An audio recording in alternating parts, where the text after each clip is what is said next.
যেমন আমার প্রবাসী ভাই যারা আছে দিন রাত পরিশ্রম করছে, মিডল ইস্টে যারা আছে এখানকার তুলনায় তাদের ওখানে তাপমাত্রা অনেক বেশি, কিন্তু তারপরও তারা কাজের মধ্যে চলে যাচ্ছে। ঘুমের ঠিক নাই, খাবারের ঠিক নাই, রোদ, মারাত্মক রোদ, শরীর তো কভার দেয় না, হাজার হলো তো মানুষ।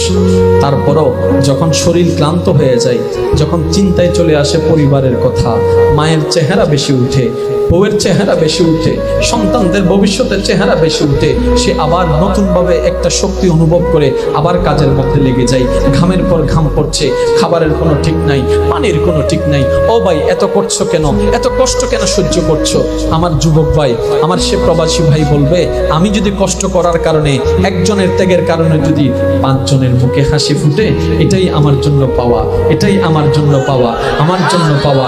এবার এটাই হচ্ছে পুরুষ জাতি, দিন রাত করে যাচ্ছে, এটাই করা দরকার, এটাই সুন্নত, এটাই দায়িত্ব, কর্তব্য পালন করতে হবে। কিন্তু শ্রদ্ধার সাথে বলি, নিজেরটা ভুলে যায়েন না, কারণ 99% আপনি যাদের জন্য করছেন তারাই চোখ উল্টাই ফেলবে, এটাই বাস্তব। ইচ্ছাই হোক অনিচ্ছাই হোক, করোনাকালীন সময় তার বাস্তব প্রমাণ পৃথিবীকে দেখাই দিয়েছে।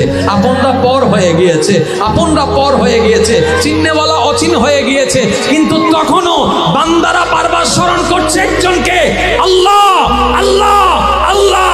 এই করোনাকালীন আল্লাহ ডাকটা প্রমাণ করে দেয়। আল্লাহ পাক বলে, এবার তো বুঝ, তোর আপন কেউ নাই আমি রব ছাড়া, তোর নবী মুস্তাফা ছাড়া আছে।